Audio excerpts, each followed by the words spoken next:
Welcome to the Teaching Journeys podcast, hosted by Dave Roberts. Humanity possesses a unique skill, the ability to pass knowledge from one generation to the next. This podcast embraces that ability, offering learning opportunities through conversations with extraordinary guests. Dave aims to leave a positive mark on individuals around the world.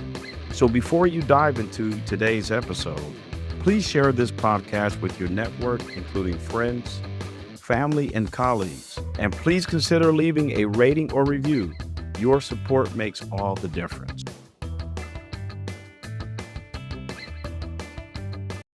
Hi, everyone, and welcome to another episode of the Teaching Journeys podcast. I'm your host, Dave Roberts, and today it is my pleasure to have as my guest Emma Leach. Emma Leach has spent 35 years listening to bodies, not as objects to be trained or corrected, but as living texts, fluent in a language older than speech. Movement for her is not decoration or performance, it is metaphor in motion, a way meaning arrives before thought has time to organize it. Rooted in the 5 rhythms as her main body of study, Emma has been teaching the practice for 25 years. Over decades of guiding others through sweat, silence, pulse, and release, she has witnessed how movement tells truths the intellect cannot negotiate. The body speaks sideways, symbolically through weight and rhythm and pause. It reveals what words circle but never quite land on. Emma's inquiry rests on a simple, radical knowing. When the body moves with attention, something beyond intellect comes online. Memory, image, instinct, archetype, the unsayable finds form. Gesture becomes sentence, rhythm becomes revelation. Her work invites people into that threshold, where language dissolves into motion, and motion reassembles as understanding, not tidy, not fixed, alive. Emma Leach continues to explore, create, and listen, following movement not as an answer, but as a question that keeps unfolding. Emma, welcome to the Teaching Journeys podcast. I've been excited about our conversation for quite a while now.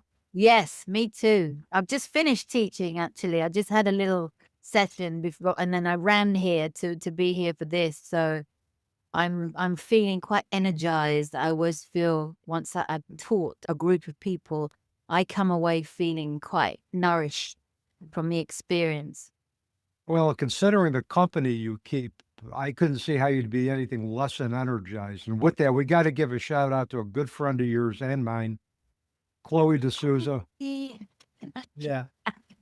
Chloe, I've had Chloe on my podcast a couple of times, and she messaged me on Facebook and said, I have somebody I want to introduce you to. I think she'd be great for the podcast. And Chloe's the type of person, if she has somebody that she thinks is a good fit for the podcast, I trust her judgment. And so the only question was whether or not I was going to be a good fit for you. So one introductory call later, we had a great conversation, and I'm just, again, very thankful that we're here in this moment talking about your passions, what you do, and how you use that to help others. Thank you, Chloe, for connecting us. She's quite a rock and roll soul. I mean, she and I go back a long way. Yeah, since I began dancing, she was always on the dance floor with me. So she's an incredibly evolved human being and a precious soul. So I absolutely adore her. So for her to invite me here and to introduce us also the same, I feel like, wow, if she's opened this door, put the key in the lock, then it's going to be good. Now, It's good union. yeah, absolutely. And so my first question for you is tell our audience about the experiences that have shaped your life path and your life passions today. I've always had a foot in the arts of some kind, like ever since I was a child. I think my mother was involved in theatre. And so I was always witnessing kind of play and playing with life and literature and going to theatre. And I was always involved in something, even through education. And I've always also loved painting and the art. Never could quite decide whether to go to theatre school or art school. Ended up doing both. Ended up just anything that kind of gets the inside out somehow. And so that's been the main kind of common thread that's kind of gone through my life, and also learning that it is not, it's raw and it connects back to truth. And it's always kind of held me in my dark places through life as well. So I've always noticed that when I'm having a tough time, I actually turn to art to kind of support me, just to express, or just to kind of get a sense of other, a sense of we're more than this, that there's a place of expansion and beyond. And the arts have always offered me that insight, really. So yeah, through childhood, through adolescence, through being a young woman, and all the kind of tragedies along the way, which I know we'll go more into as we talk. But yeah, broken family. Mother left my father when I was quite young. He was quite a difficult and quite volatile. A working class family, not much money. A redhead with freckles, always felt like the outsider. Bullied at school. Just an older brother that kind of protected me, but was also kind of getting in and out of trouble as he went into adolescence. And I don't know, just where I grew up, there was a lot of kind of wild behavior, I guess, or just kind of kids just experimenting. So there was always that kind of element of danger and excitement. But obviously, that can steer you in any direction.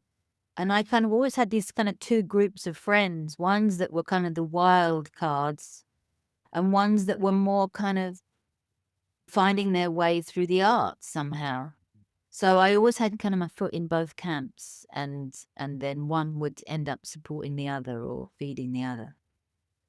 Yeah, that sounds like an interesting journey. I mean, I didn't read your full bio, and your full bio obviously will be in the episode notes. But I know we were going to talk about your love of dance and how you've used that to find clarity for yourself and help others. But you've had other forms of artistic expression other than dance. I know you've gotten into theater, you've gotten into clowning, burlesque, visual art. So you found very different ways to express yourself creatively and artistically. And I think the arts are great, particularly for people who have trouble verbalizing how they're feeling, especially during trauma where there's in early trauma, they may not be able to talk intelligently about what's going on. The arts are just a great way to get that out in a very nonverbal, but yet very descriptive way. Absolutely. Yeah. I mean, I took it into prisons. I worked with street kids. I worked with youth at risk. I studied youth and community work, and then worked with youth art programs, helping kind of marginalized, hard to reach young people to express themselves through art projects. And it really is a medium that can really find the voice for the voiceless, and also give value to the voice and substance and an audience, and being able to witness what's in front of you, and in a very human way as well. It's what connects us in a universal human experience. And it's so individual. This is the importance. It's so unique to the individual. We are all unique individuals, and we all suffering sometimes in trusting that's who we are, and giving giving ourselves that kind of value and voice. So yeah, marginalized, hard to reach kids, troubled backgrounds, and kind of I could relate to a lot of them because of what I'd been through personally myself. So I felt the loneliness and the wound, and the kind of the feeling of being outside and not really included, and the pain of that. I guess the arts can kind of connect us all and find a unity. I just kept following just one step after the other. It just kept leading me to more and more. I guess I'm multidisciplinary artist, who is constantly inspired and curious. Actually, it's curiosity that kind of just keeps me plugged into what's going on, different ways of working, different ways of being in the body.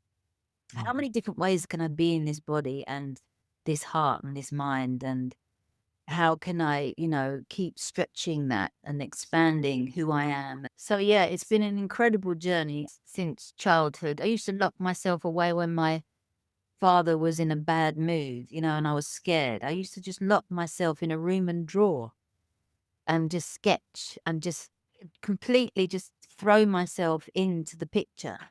Hmm. And then that became my way of escape, but it also kind of kept me connected to myself.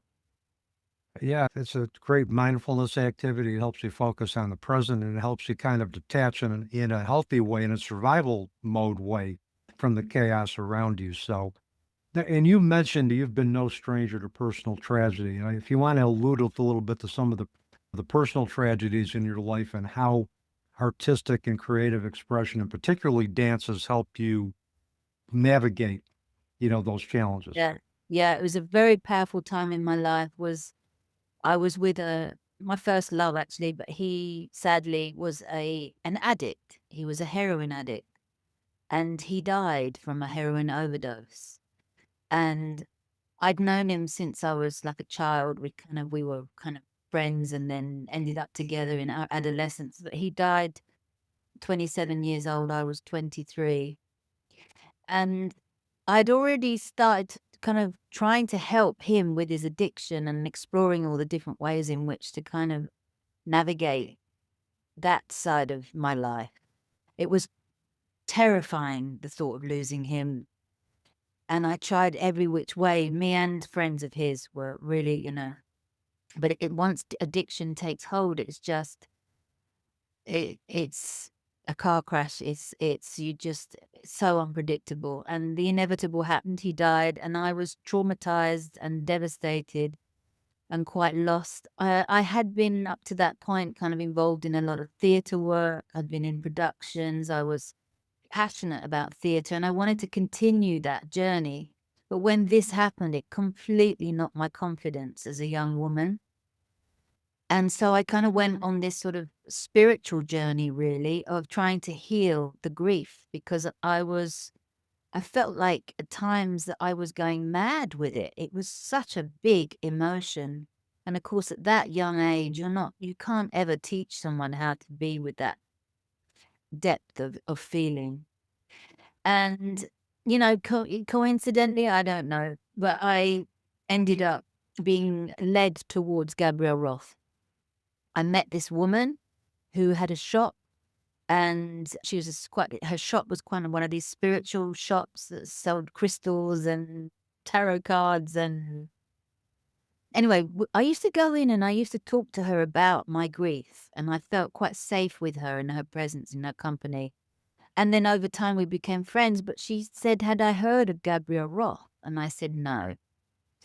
And so she said, oh, well, she's this amazing healer through dance. Check her out. And of course, the next year, Gabrielle came to London and she told this woman, said, hey, you never guess what? Gabrielle's coming to London. Let's go together. So, of course, I did. And as soon as I kind of went into this space where she was holding it, she was so charismatic and powerful, this presence. And there was about 200 people there. It was packed. She was up on stage. She was all in black leather jacket, black hair, kind of just raven eyes, and just completely I don't know, this powerhouse of presence. And I danced and danced very deeply to her guidance and to drumming. There was kind of a Rastafarian drummer called Sangha who was her drummer, and he was there drumming. And I'd never experienced anything like it before, ever. I loved dance. I used to go clubbing. I was a raver. I used to go to festivals. But, there's a lot of substances around and pretty never Mhm. sober to dance. So this was the first time I'd ever experienced anything like it. And it literally swept me off my feet at the same time, landing me on my feet. And I connected to a part of myself that I knew existed instinctively. Like I could feel this depth and this kind of dark mystery. And she swooped down and she saw me and she looked in my eyes and just said, what's your name, sweetie? And I said, "Ooh," and I was very nervous of her because when she looked at you, my God, she didn't look at you. She looked through you, in you, down deep inside. I told her my name and she just smiled, and then that was it. Then I just felt like I'd found what I was looking for. This was going to be it. This was going to sort me out. Because I was able to express my fear and my anger and my just this terrible depth of where grief takes you, it really is a journey, it's a trip. And so I felt like the dance gave me a place to express and hold it and shape it and give me full permission, full wholehearted permission to express what was inside that needed to be released. With anything, it's probably years and years of repressed, all the journey leading up to Ray's death, the addiction itself, all the fear that was in my body, got to be removed and released. And of course that didn't all happen in one session, but a lot happened in one session. And then I followed her for 10 years, just immersing myself in anything she was offering, workshops and theatre labs. And every time she was in London, I was there. If she'd go to Germany or Europe, I'd go. I went to New York. And then as I got deeper and deeper into the study of her work, my own external world was starting to shape, and I sort of started to do youth work and work with the kids and street kids, and I ended up going to university and studying youth and community work, and then that got me into working in prisons. And then I decided, okay, now I think I'm ready. I've got a context in which to bring Gabrielle's work back into the world. Up until that point, I was not interested in becoming a teacher just for the sake of it. I didn't feel I really fitted into the normal, not what's normal, but the kind of what was required to be a teacher of her work.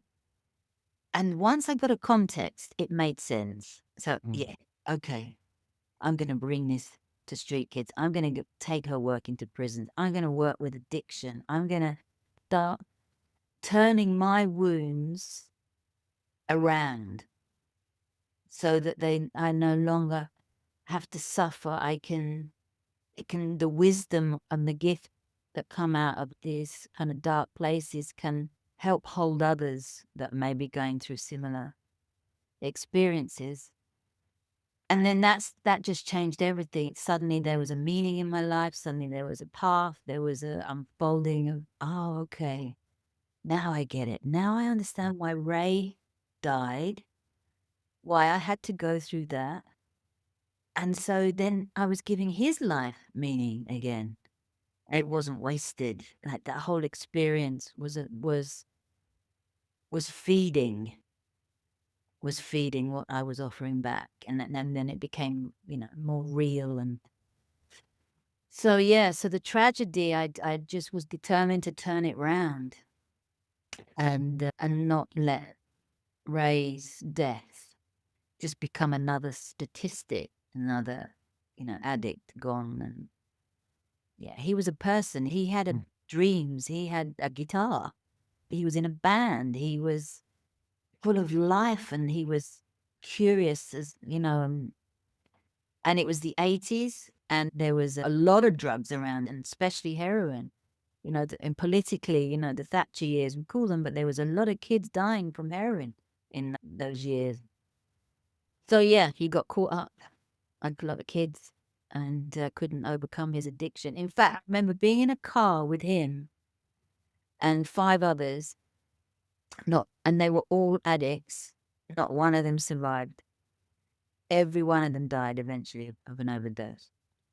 What struck me as you were telling me about Ray was the age that he died was 27. And I think of other musicians, Janis Joplin, Jimi Hendrix, Jim Morrison of the Doors. And there was one other, but there were four major musicians that died at the age of 27. And that's the first thing that came into my head. The other thing was how addiction is so stigmatized, which complicates the grief that we go through because of the stigma. Like you said, Ray was a talented musician, a brilliant musician.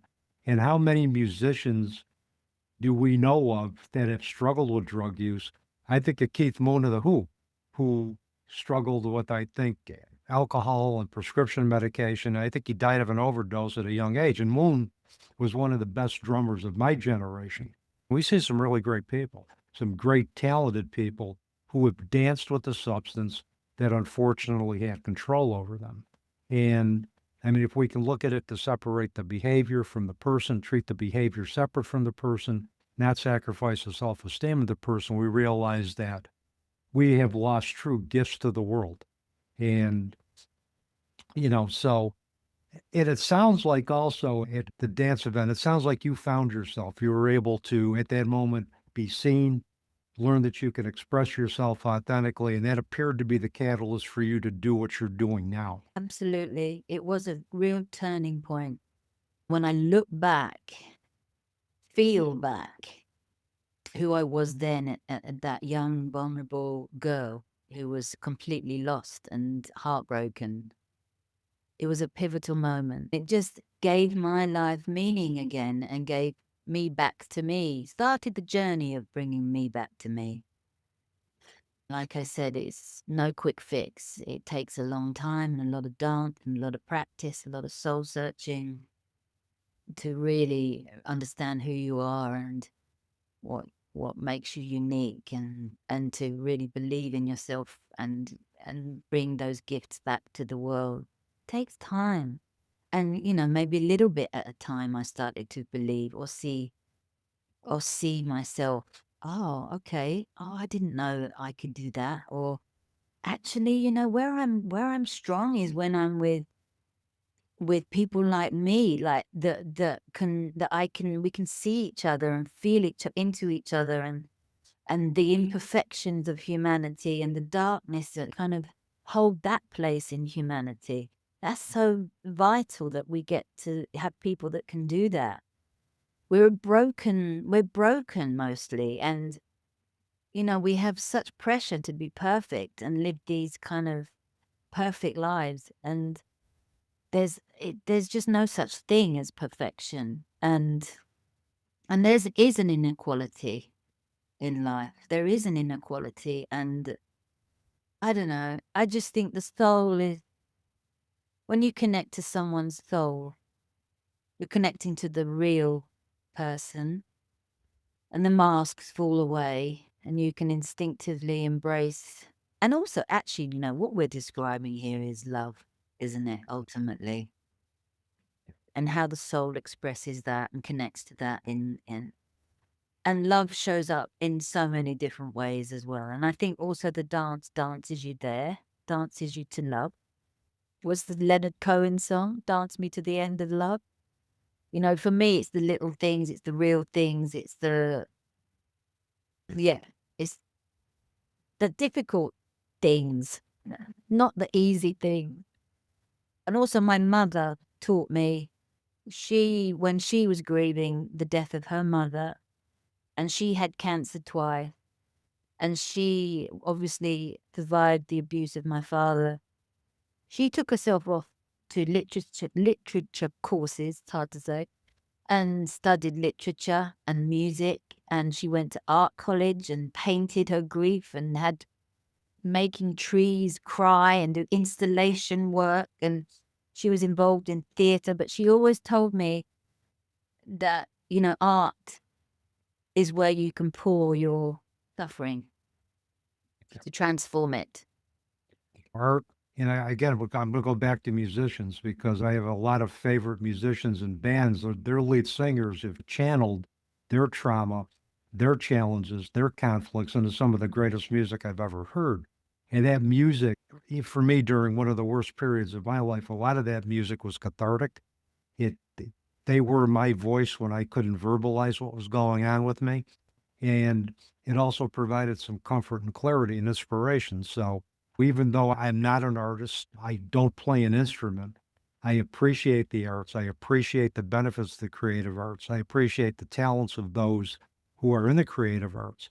And especially those musicians who have this beautiful gift of being able to express how I'm feeling at times that I couldn't express how I'm feeling. Any artist or any musician that has helped me find clarity has become a part of my support group. Even if I've never met that person or met that artist, they're still a part of who I am because of what they did to inspire me from afar.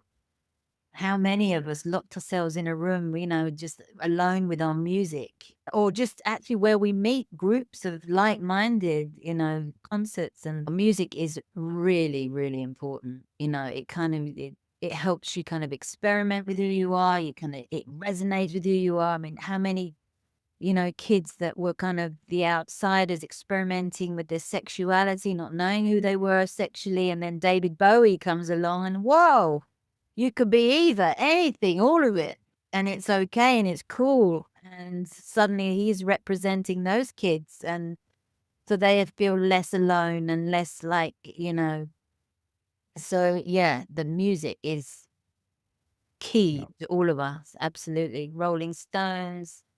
I mean, they were my favorite. David Bowie. David Bowie was a local musician from the town I grew up in. He was around when I was a kid. I remember the rise and fall of Ziggy Stardust. And, when you mentioned the fact that Bowie came out and said we could be anything we want to be, we could be fluid, it could be, we may align, with the different sex that we weren't born into. I looked at the rise and fall of Ziggy Stardust as the start of that. I mean, if you take a look at that, but yeah, I mean, there's a lot of statements, great statements, social statements to be made through the arts as well, too. And we can't overlook that. And we could talk, this could be another podcast, but to get to the Who, I remember their rock operas, but the one, I mean, Tommy is the one that they're always going to be known for.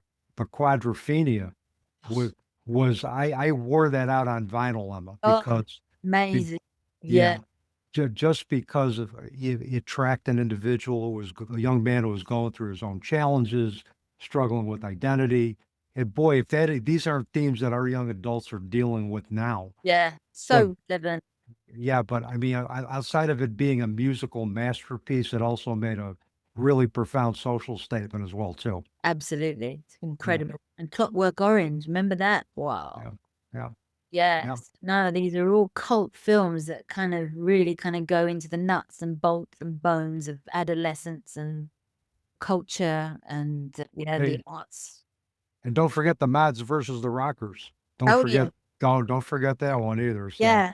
Yeah. Which I think was a central theme of the Quadrophenia piece by the Who. So That's right. yeah, like I said, we could probably talk about music for another 2 hours and its relevance to well-being. I want to get into the five rhythms method. I know you've been teaching this for over 25 years. Yeah. Can you explain what it is and who's most likely to benefit from it? And do you have to like really know how to dance to benefit? You just need to move your body. That's it. If you can move, you can dance the five rhythms. The five rhythms really simply are energies. So in name, I'll name them. The five different rhythms of flowing, staccato, chaos, lyrical, and stillness. And each one of those, I've just described different energies. Hmm. And basically, in that sequence from flowing to stillness, it creates like this wave. So that's why we call it the wave. It's a wave of energy, and energy moves in waves, and conversations move in waves, and having a baby moves in waves, and painting a picture moves in waves. It's like it's the DNA really of how life kind of moves. And so basically, if you come to a class, you'll move through each of those different rhythms, and the music reflects each of those different rhythms. So you start with flowing. And flowing is just kind of where you kind of unlock the body and kind of really get it moving and grounded and sensual and just kind of get it warmed up, like you finding your groove, connecting to the physical. We start with the physical body, and flowing kind of connects you to that, the kind of the earthiness of who you are and the kind of flesh of who you are and the bones of who you are, but gets you kind of moving. So you just kind of get this whole kind of system moving. And then you move into staccato, which is more kind of fiery, expressive. It has a stronger beat. It's kind of more linear, and it's the punchy kind of, here I am, this is who I am. I'm coming out into the world expressive. So it's kind of quite hip hop, it's kind of got that kind of groove. And all these energies kind of feed the next one. So flowing will start, you start to get to, then you'll feel this edge of staccato come in. And then you start to kind of come out and the energy's picking up. And then it picks up even more and you go into a wilder place of chaos, which is where you release the head and you kind of, the whole body is much more on fire and abandoned and surrendered, and just, when the music's kind of kicking in and you're just feeling like the dance is starting to dance you rather than you doing the dance. And so you get out of your own way much more in chaos because you're really kind of in the groove and you're wild. And then from that place, you can release yourself into a more lyrical, lighter, expansive place, which is when kind of, I guess it's when the more sort of, you've moved through something dense and then you've kind of come out the other side and you're feeling a lot lighter and more, and there's a kind of, you see things differently. It's like suddenly there's this sort of sense of expansion and openness. And you're a bit jazzy, a bit freer, your body's kind of warm and just, you're kind of in this groove of you. And then from there, you slip into stillness, which is the sweet kind of extended breath of who you are. It's like Zen poetic motion. It's when you're just so empty that all that's coming through are the shapes and breath and patterns and and it feels like refuge stillness for me anyway. It feels like, it's the destination, but then it starts all over again because waves will come back again. So that's the 5 rhythms in very simple terms, and in essence, that's all just energy. And we embody them because we are a body and we learn to express these energies through the body. We give our body over to these energetics. And then through that, stories come up, feelings come up, the past comes up, the future comes up. And we get to kind of shape and allow the body to find the language of metaphor to move through these kind of landscapes, really. I call my work movement metaphor because more and more I'm discovering the language of the body is very poetic and it's quite abstract, but it describes more than words can. The more you dance, the more the layers that kind of peel away, the deeper you go in to yourself, to the soul. It just finds this beautiful language, which I completely trust now. I really understand it. Like, I love listening to that part of me. And in fact, I don't even need music. I dance in silence. I just let my body just move through a wave. And then I just follow whatever needs to come through and out. So quite often at home, I just won't even bother with music. I just move and just be with the silence or be with nature. To be with myself, silence and nature and just moving. That's it. And it can be 5 minutes, 5 hours, it's 5 days. Yeah, movement and motion. I mean, movement and motion helps them find peace. It helps them get clarity. It helps them understand themselves better. And I think once you're into that, I think it probably, and correct me if I'm wrong, Em, it probably heightens our intuition as well, too. Instinct and intuition. Because intuition actually is the mind. And once you let go of the kind of the neurosis of the mind and you dance to a place where the mind feels like it's expanded and is connecting to a kind of a broader intelligence. Because we are consciousness. This is a dance practice that opens you to consciousness. It's conscious dance. So you go from a state of feeling quite kind of numb, asleep, inert, tense, to just kind of moving through all those kind of shadowy places to actually being much more vibrant, awake, in tune, where your soul starts to navigate you more and not your head. So you start to follow that part of your instinct and your intuition. Yeah, exactly. Exactly that. And the other thing I was thinking too, we store trauma in our bodies, and that in and of itself hinders our ability to move freely. So I would imagine if anybody that's taking the five rhythms method with you and they stick with it, the trauma becomes gradually released from their body. And once it's released, they have an opportunity because they're feeling, much better in their own bodies and feeling better about themselves.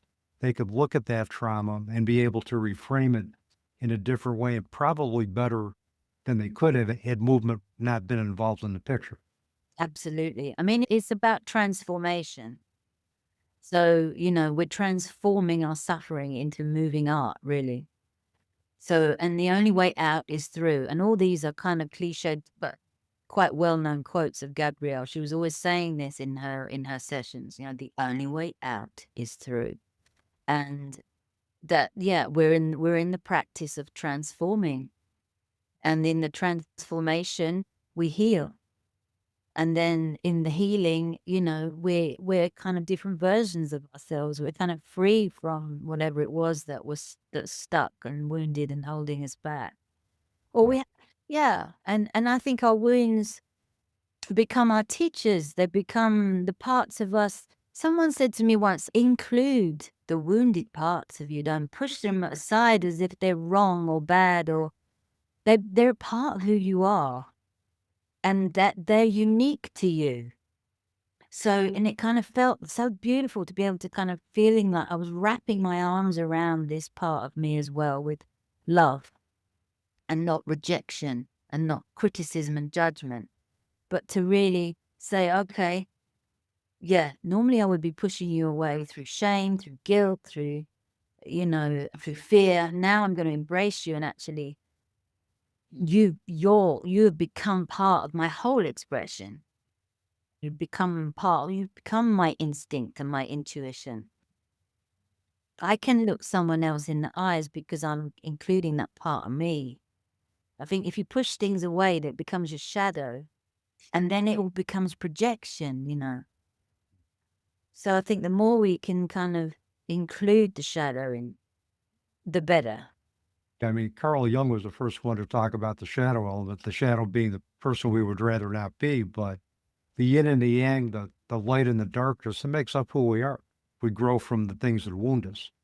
And if we don't acknowledge that, and if we don't take a look at and make friends with that part of ourselves and be thankful for the fact that we had an opportunity because of our wounds to redefine our perspective in life, to re-engage in life with meaning again, it's not going to happen if everything's all, a bed of roses. It's usually through our wounds where there is growth. Exactly. Exactly. Yeah, totally. And you mentioned appearance. I mean, as far as I'm concerned, I know there are people who try to defy aging. They'll get Botox, they'll get facelifts, they'll get hair pieces. I'm thinking, hell, I'm 70 years old. This is who I am. I am not going to cover up 70 years of life through Botox or hair pieces. You can see the life I've lived. You can see the challenges I've experienced by just looking at my face, Yeah, yeah, you know, exactly. Yeah. and We're so afraid. We're so afraid. But I think that connects to the fear of dying and the fear of, we're not embracing the fact that life is short and we are all going to die. And therefore, we just got to live it to the best we possibly can. Embrace it. Don't take it for granted. Keep, all the things that we're constantly told by the great prophets and masters. But yeah, we've still got to learn, a long way to go, I think, in terms of learning how to be with death and talk about it. And it's not you, it's usually, I mean, I've had a lot of it in my life, which is why I talked about it from a very young age. Luckily, I was woken up quite early, and it's been a gift. Maury Schwartz, who was the subject of Tuesdays with Maury, said that once you learn how to die, you learn how to live. And there's a lot of truth to that.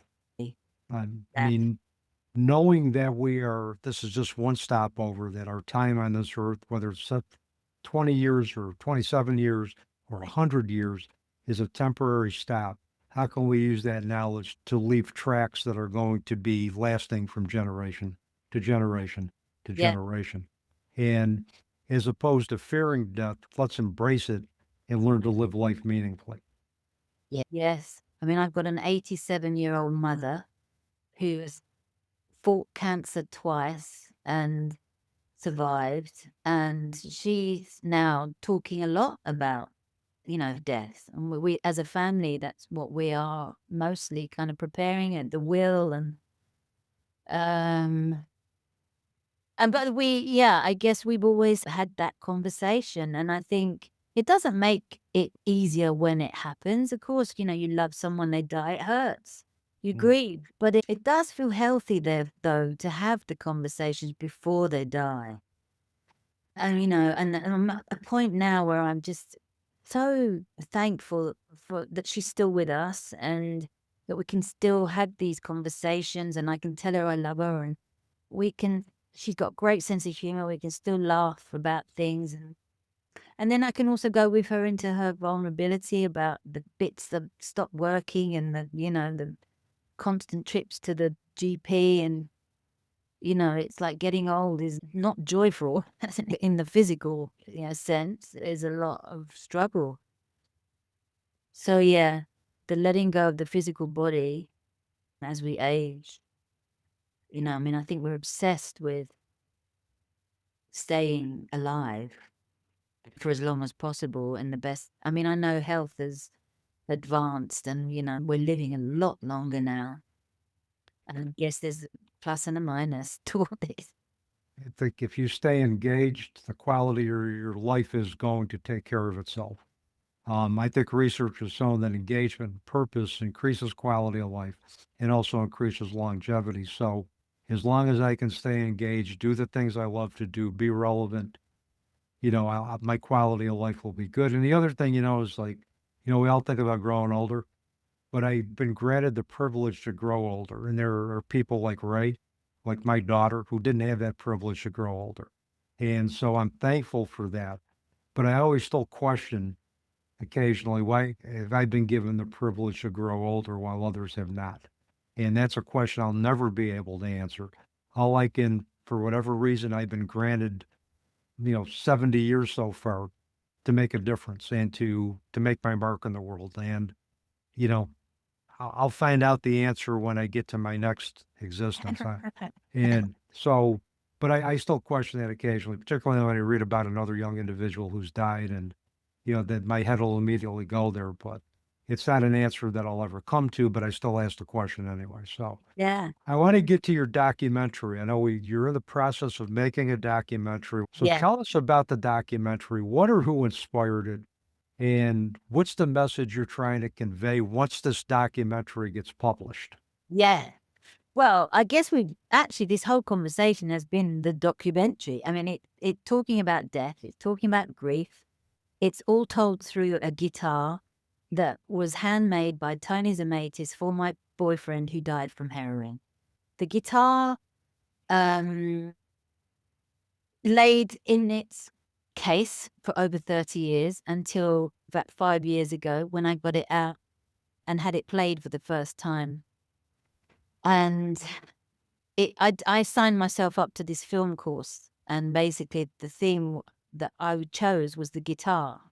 But then, of course, I started to talk about the guitar and then the story of the guitar and Ray and heroin and death. And suddenly the film started to become about death and the guitar started to symbolize hope.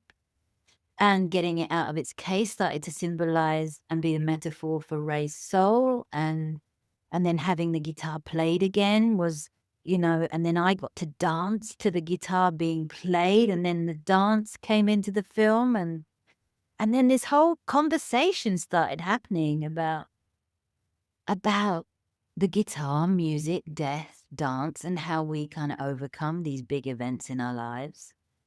And then I had this idea about getting the guitar played by lots of other musicians.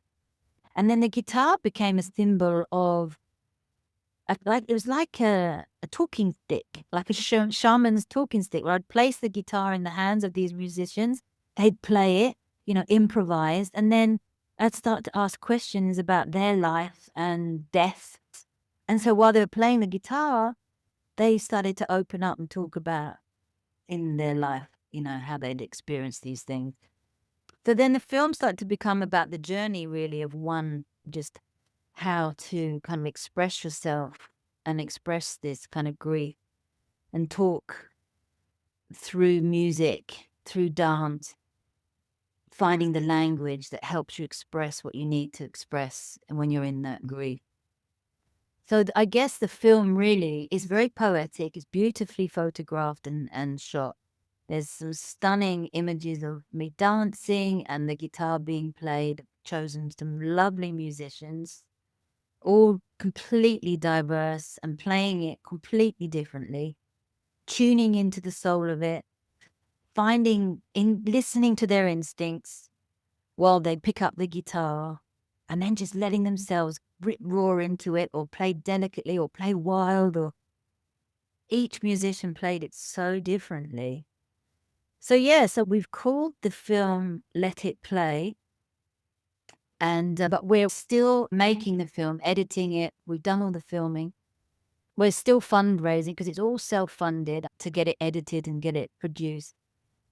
And we have an executive producer now who's just signed up to be on board. But yeah, so it's an ongoing, it's 5 years in the making.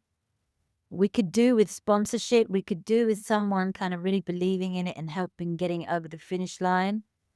It's a very human, poetic, not heavy, dark discussion about death. It's much more opening the door, inviting you in, and just sharing in a very poetic way how to be with these feelings. It sounds, it speaks to everything that I would like in a documentary: the music, the dance, the expression, the diversity of musicians. But now, listen, I told you before we recorded, I know you're looking for more musicians, so I'm going to throw a real big shout out. Pete Townsend is retired from the Who now. Come on, Pete. Yeah, yeah. And also, Ronnie Wood of the Stones are both Englishmen. Let's get them on board. Let's get them to back the documentary. And listen, if you're looking for vocals, let's get Roger I know. Daltrey. Let's get them all. That's right. And if you're a Pink Floyd fan, let's get David Gilmour too to play guitar. So let's get them all out there to support. Let it play. Let it play. So I love it. I love it. I love it. Yes. Well, why not? If you don't ask, you don't get. You don't know who's listening, who's inspired. It's a Zemaitis guitar, which I know Ronnie Wood loves. Zemaitis guitar. He collects them. He hasn't got one like this. This was uniquely made for my boyfriend who, because we didn't have the money of the Rolling Stones, obviously, he was an upcoming musician. So Tony Zemaitis designed this guitar especially because he knew we couldn't afford one of his fancy ones. So he just made this little plain, simple guitar. So yeah, Ronnie Wood, you haven't even got a guitar like this, but I bet you'd want to play it if you saw it. If you have a picture of the guitar that Tony Zemaitis made, send it to me. I'll make sure it gets overlaid in the YouTube version of the podcast. I've got loads of pictures of it. I will definitely be doing that. Yeah, I'll send you a link to the latest edit of the film as well. Perfect. So Ronnie, David Gilmour, Pete Townsend, Roger Daltrey, if you're listening, get in touch with Emma Leach. She's a fellow citizen of the UK and a big fan of Ollie's. Big from your generation. Wasn't that a song of the Who of my generation? Yeah. I remember listening to that Live at Leeds album from the Who, and that was the first song, was My Generation. That was the first. Oh, brilliant. Well, yeah, that was a brilliant band. So yeah, on a lot of different levels. And Pete Townsend, he suffered heroin. He was an addict, so he can kind of connect and resonate with this story, I'm sure. I'm hoping we're throwing it out there, so we'll see. It's in God's and the universe's hands now. So I'm going to shift gears for a second. I'm going to ask you a question I've been asking my recent podcast guests lately, and describe for me the ultimate perfect day for you. One day in your life that would be the perfect day. Oh my God, a perfect day. Probably very simple, really. I mean, the sun would have to be shining. A beautiful, warm spring day, a walk in nature by the sea, a coffee with a friend, and maybe go listen to some music, dance, watch a good movie. I love movies. So watch a really good film. That's it. I'm just very simple with I'm not a demanding with my time. I like connections. I like good friends, good company, good conversation. Lot of laughter, humor, someone you can laugh with, relax with, walk with, share with, and create with. I guess, yeah, painting, dancing, anything creative. Mm. But being out in nature is what really kind of does it for me. Yeah. And that would be a perfect day in anybody's book. Well, thank you for going there with me. Oh, thank you. It was a really, really lovely time with you. Really enjoyed it. Well, we're not quite done with our time yet because I got a couple of other questions Oh, for you. But I thought that was the last question. Go. that was the prelude to the last question. Oh, okay. Well, my last question for you, this is going to give you an opportunity to promote yourself a little bit. If listeners want to find out more about you, find out about the documentary, find out about the 5 Rhythms Method, contract for your services, what's the best way for them to do that? Oh, you see, I'm rubbish at business. I never think of to promote myself. Well, I do have a website and I try to keep it up to date as much as possible. And it's simply emmadance.co. That's it, emmadance.co. And my name is Emma Leach. I'm on Instagram, Emma Christina Red is my name on Instagram, Emma Christina with a K, Emma Christina Red on Instagram. Yeah, that's it. And on my website, you can email me from there. You've got my phone number on there. So yeah, probably my website is the best way to get me. And I will make sure your website information gets into the episode notes along with your full bio as well too. So, Emma, thank you so much. I had an absolute blast talking with you. Chloe was right on point getting the two of us together. I just had a great time, and so thank you for spending some of your Saturday with me. Appreciate it. So I feel very grateful to have this opportunity. And hello, everyone who's listening, wherever you are. It's strange to think there's people listening, but whoever you are, I just wish you well. Be safe, be well, and just, I don't know, trust yourselves and go and live your life and tell the people you love that you love them. That's it. And that's Don't. absolutely. I might have to start dancing too. And I told my students if they see me dance, there wouldn't be enough therapy in the world on see it. But I believe that for a minute. I'd love to see you dance. I bet you're great. well, yeah, I think that's a matter of opinion, but we'll see. But anyway, thanks again, Emma. This was so much fun. Thank you. You're welcome. And with that, that's a wrap on another episode of the Teaching Journeys podcast. I'm your host, Dave Roberts, wishing you peace.